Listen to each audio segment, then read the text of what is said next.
The In-Laws, Part 5. A Story by E.B.'s Heart. I have told you that I don't know where Amora is, Auntie Franca repeated for the umpteenth time. Her heart rate is becoming too weak. One of the men torturing Auntie Franca whispered to Uncle Babs. Keep torturing her, she must tell us where Amora is. Instead of killing her, why not use her for the next hunt? At least she will be useful. Auntie Mocky said to Uncle Babs. I think you are right. She can't be entirely useless, Uncle Babs said and stormed out angrily. Just in that instant, Auntie Franca's phone started ringing. They put Auntie Franca's phone on every evening to see if Amora will call, because they saw that their previous calls were made in the evening.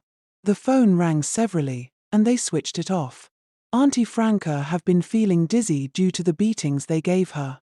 She started pleading for mercy for Amora, then they hit her hard on the head and told her to shut up. She fell down and lost consciousness. She woke up and saw herself dressed in a sackcloth and a leash on her neck, surrounded by a lot of men dressed in red. She was made to run while they all followed her.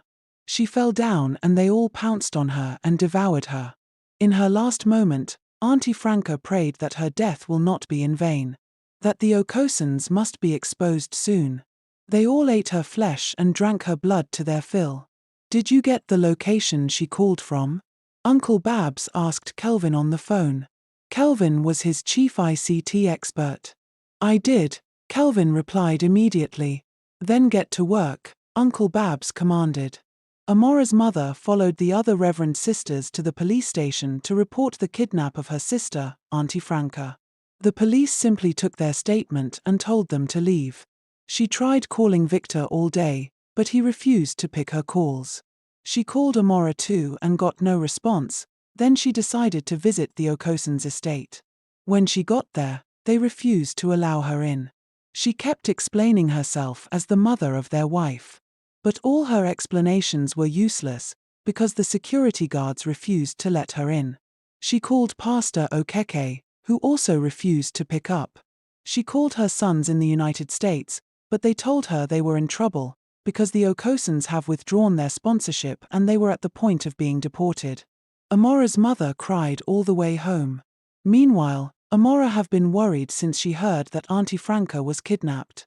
She knew the Okosans might be involved, but she cannot tell anyone.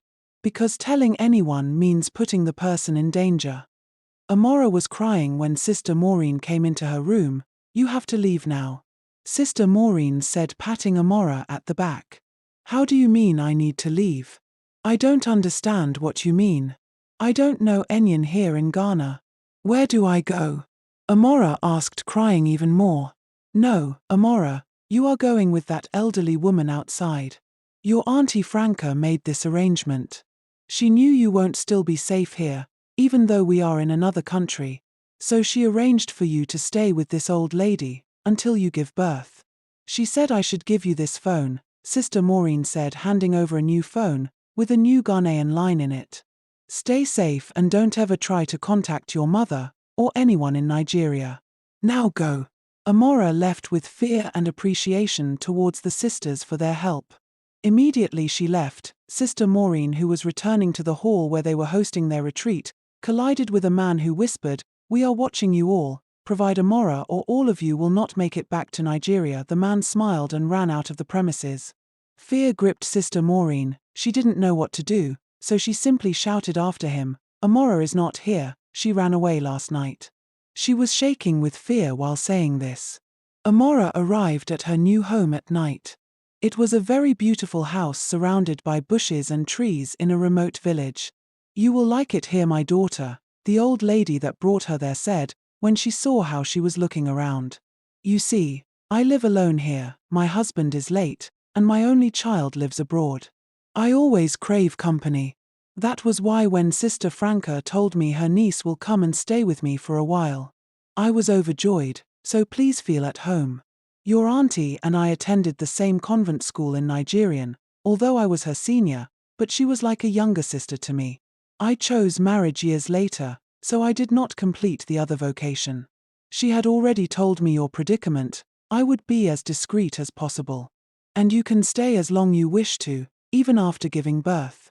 Amora hugged her while sobbing and said, "Thank you, Mother." "I think we lost her," Tony, one of the Okosan's security men, said over the phone to Uncle Babs. "How can a pregnant woman run faster than all of you? Make sure you find her." Uncle Babs shouted in anger. "If we don't sacrifice that child that Amora is carrying, we are doomed." Uncle Babs said, pacing about. "Why is it so hard to get hold of a pregnant, naive woman? Fora, why are you letting this happen to us?" "Why?" Uncle Babs asked, kneeling in front of Fora's statue. "Calm down, we must find her. Since we are now sure she is in Ghana. I believe she will be found," Ortimoki said to Uncle Babs, trying to calm him down.